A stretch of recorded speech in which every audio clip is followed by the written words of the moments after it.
do texto, tá? No capítulo 12 do livro de Êxodo. Se você puder abrir, gostaria muito que você acompanhasse comigo essa leitura, que é dele que a gente vai partir para o que vai vir depois. Então, Êxodo, capítulo 12, e a gente vai, então deixa aí aberto que a gente vai ler daqui a pouquinho.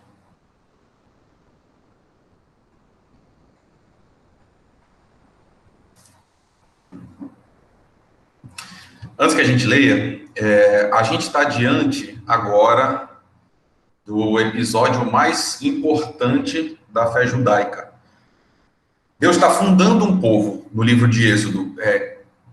Nem todo mundo percebe esse movimento, mas o povo de Israel, enquanto nação que se reúne com Deus, como povo escolhido, nasce no Êxodo. É claro que com isso eu não estou querendo dizer que nasce de maneira espontânea, né, genética, não estou dizendo que as crianças nascem, não é isso.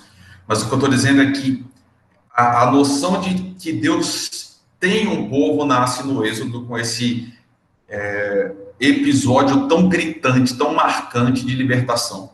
São 400, na verdade, são um pouco mais de 400 anos de escravidão, e depois da escravidão, finalmente a liberdade. Mas o processo que Deus escolhe para promover essa liberdade, ele é muito dramático. Você muito provavelmente conhece a história. Por 9 vezes o céu abre e desce sobre o Egito com juízo. 9 pragas já aconteceram, 9 vezes o faraó impediu o povo de sair. E agora a gente está nas vésperas da última de todas essas pragas. No primeiro versículo do capítulo 11, a gente lê o seguinte: disse o Senhor a Moisés, ainda mais uma praga eu trarei sobre Faraó e sobre o Egito. Então vos deixará ir daqui, e quando vos deixar, é certo que o expulsará totalmente. Essa praga finalmente vai vencer a dureza do coração egípcio. Não vai ter uma casa só que não vai ter um cadáver. Todos os lares egípcios vão ter pelo menos um morto. Cada primogênito vai morrer. E essa é a humilhação final. Deus vai passar visitando a terra com juízo e vai ser uma noite de trevas, morte, choro e dor. O versículo 6 do capítulo 11 diz o seguinte: haverá um clamor em toda a terra do Egito, qual nunca houve antes e nem jamais haverá. E é nessa noite de trevas que a gente vai encontrar Moisés ensinando para o povo uma nova festa, uma nova celebração. Esse contraste é incrível. Até aqui, a gente só tem uma narrativa. Até aqui, a gente tem uma história que está sendo contada. Nesse capítulo 12, o que acontece é uma quebra. Ao invés de uma história, o que a gente recebe é uma liturgia. Ou seja, é um ritual, é uma festa, é um conjunto de práticas religiosas que vão ser repetidas ao longo da história do povo de Israel. Então é isso que a gente vai ler agora no capítulo 12. O Senhor disse a Moisés e a Arão no Egito: este deve ser o primeiro mês do ano para vocês. Digam a toda a comunidade de Israel que no 10º dia deste mês, todo homem deverá separar um cordeiro ou um cabrito para sua família, um para cada casa. Se uma família for pequena demais para um animal inteiro, deve dividi-lo com seu vizinho mais próximo, conforme o número de pessoas e conforme o que cada um puder comer. O animal escolhido será um macho de 1 ano, sem defeito, e pode ser cordeiro ou cabrito. Guardem-no até o 14º dia do mês, quando toda a comunidade de Israel irá sacrificá-lo ao pôr do sol. Passem então um pouco do sangue nas laterais e nas vigas superiores das portas das casas nas quais vocês comerão o animal. Naquela mesma noite comerão a carne assada no fogo, com ervas amargas e pão sem fermento. Não comam a carne crua, nem cozida em água, mas assada no fogo, cabeça, pernas e vísceras. Não deixem sobrar nada até pela manhã. Caso isso aconteça, queimem o que restar. E ao comerem, estejam prontos para sair, cinto no lugar, sandálias nos pés, cajado na mão, e comam apressadamente. Essa é a Páscoa do Senhor. Só até aqui. Aqui existe um contraste fortíssimo, enorme, profundo. Enquanto para os egípcios o episódio vai ser de total destruição, para o povo de Deus é a inauguração do mês mais importante. O versículo 2 diz que é o principal dos meses para o povo judeu, né? Vai ser o ato libertador de Deus que vai fundar Israel como nação. E aí, daqui para frente, a gente tem uma série de símbolos que vão ser ensinados para o povo para marcar essa data. A gente tem o dia, que é o 10º do primeiro mês, a gente tem um cordeiro, nós temos as famílias, a gente tem os vizinhos, e essa noção é que a celebração toda é comunitária. O núcleo da festa se concentra nas famílias. São pais, mães e filhos reunidos ao redor de uma mesa para participar de uma refeição. É uma comida, né? É um jantar. E para esse jantar, o prato principal é um cordeiro que não deve ter defeito nenhum, deve ter até 1 ano de idade, um animal completamente puro, selecionado e guardado especialmente para aquele dia. E aí, finalmente, quando o dia chega, versículo 6 diz: todo o ajuntamento da congregação de Israel vai imolar, né? Vai sacrificar esse cordeiro no crepúsculo da tarde. De novo, o aspecto comunitário é forte, né? Todo Israel junto ao mesmo tempo vai fazer a mesma coisa. Para todos os outros povos, era um dia absolutamente normal. Os egípcios comiam, bebiam, dormiam, a vida está seguindo. Mas quando caía a tarde, a nação de Israel inteira está junta. Todas as famílias, cada uma em volta de uma mesa, fazendo todo mundo a mesma coisa, comendo um cordeiro. Quem passasse, tem uma outra questão, né? O cordeiro, uma vez sacrificado, o sangue desse cordeiro devia ser colocado nos umbrais da porta, né? Que significa quase a moldura da porta, né? E, queridos, as casas nessa época eram muito, muito brancas. Então, imagine a cena, você passando por um bairro israelita, as casas branquíssimas, e aquele sangue recém-colocado, um sangue fresco ainda, vermelho, nos umbrais da porta, né? Em cada casa israelita, a marca do sangue na própria construção. Cada casa israelita marcada, um símbolo na própria entrada da casa. E aí, essa celebração que Moisés está entregando para eles, diz que todo o animal deve ser consumido. Não deve ficar nada para o outro dia de manhã. E eles têm que sair com pressa, porque Deus está impelindo esse povo para fora. Lombos cingidos, sandálias nos pés, cajados na mão. Deus diz: essa é a Páscoa do Senhor. Páscoa, essa noção no inglês, né, Passover, essa retirada. O povo judeu está passando, está saindo. É nesse dia que Deus executou o juízo sobre todos os outros deuses do Egito, todos os deuses humilhados, e Deus provou quem ele era. Ele diz: eu sou o Senhor. O sangue vos será por sinal nas casas em que estiveres. Quando eu vir o sangue, passarei por vós, e não haverá entre vós praga destruidora, quando eu ferir a terra do Egito. Deus estava provando quem era, tanto para o Egito quanto para Israel. Para um, juízo, para o outro, libertação. Deus está arrancando o povo do meio da opressão, e daqui eles vão para um lugar que o próprio Deus preparou. Toda essa festa, tudo isso que foi dito agora, não sei se vocês perceberam isso, mas Moisés entrega isso como um memorial que vai ser repetido em geração em geração. Não é só uma história que está sendo contada para aquele dia específico, para aquele momento.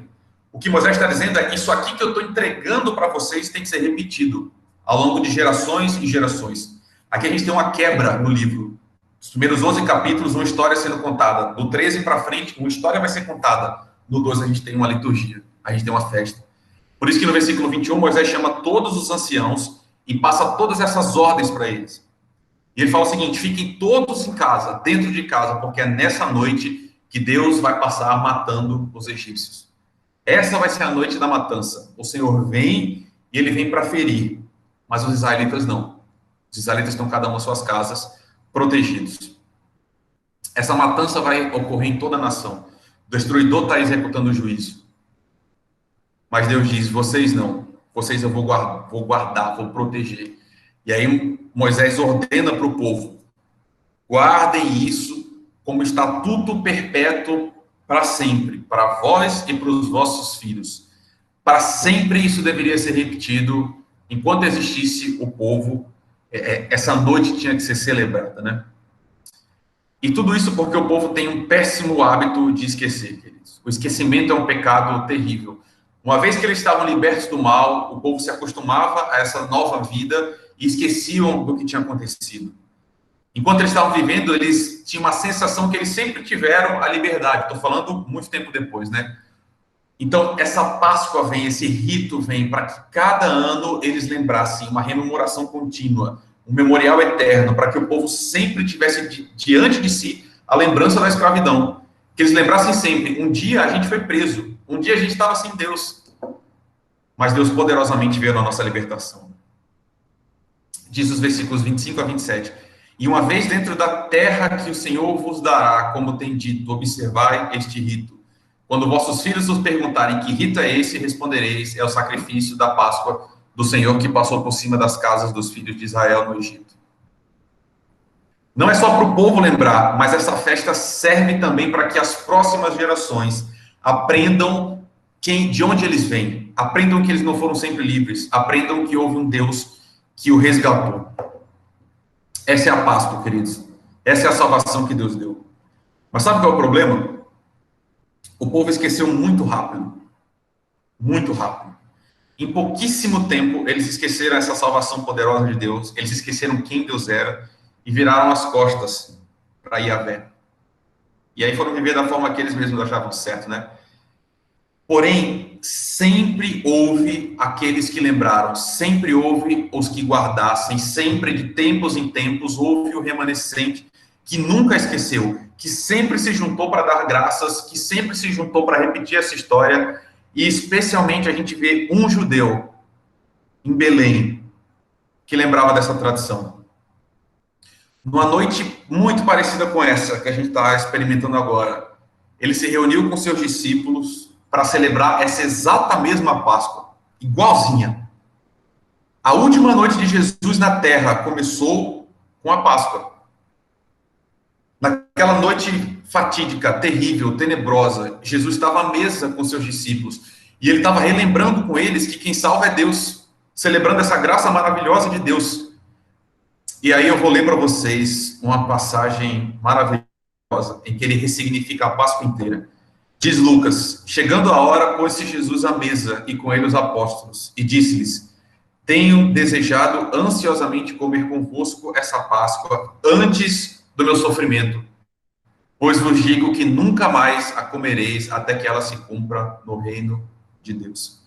E tomando um cálice, havendo dado graças, disse: recebei e parti entre vós, pois vos digo que de agora em diante não mais beberei do fruto da videira até que venha o reino de Deus. E tomando um pão, tendo dado graças, o partiu e lhes deu, dizendo: isto é meu corpo oferecido por vós, fazei isso em memória de mim. Semelhantemente, depois de cear, tomou o cálice, dizendo: esse é o cálice da nova aliança do meu sangue em favor de vós. Meus irmãos, esse talvez tenha sido o jantar mais solene da história inteira. São 13 homens que estão sentados e Jesus diz: eu esperei esse momento ansiosamente, porque toda essa história, essa carga que a gente tem desde o Egito até hoje, está sendo ressignificada agora.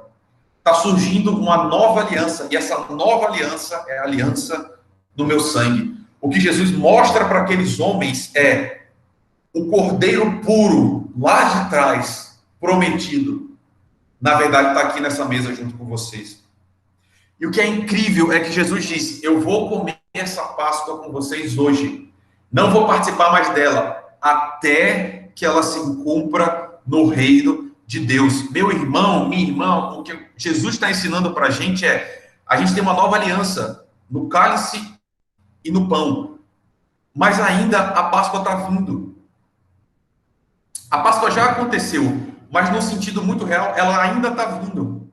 Num sentido muito real, eu e você ainda estamos naquela noite no Egito. Deus ainda está vindo para humilhar os deuses desse mundo. Deus está vindo para mostrar que Ele é o Senhor. E dessa vez não vão morrer apenas os primogênitos. A segunda matança, essa segunda noite terrível, vai atingir todo mundo que não estiver dentro da casa. Vai ter um dia de retribuição, e Deus está vindo com juízo e com fogo. E Jesus é o Cordeiro que nos salva. A gente está aqui hoje porque o sangue dele nos comprou. Hoje é um dia de salvação. A Páscoa ensina para todos. Deus está vindo, vai ter um acerto de contas. Mas Jesus morreu para livrar a gente desse juízo. O sangue dele, agora não mais nas portas, né, mas na nossa própria vida, foi derramado para que a gente não precisasse morrer. Há uma vida eterna disponível para qualquer um em Jesus. Mas não é só isso.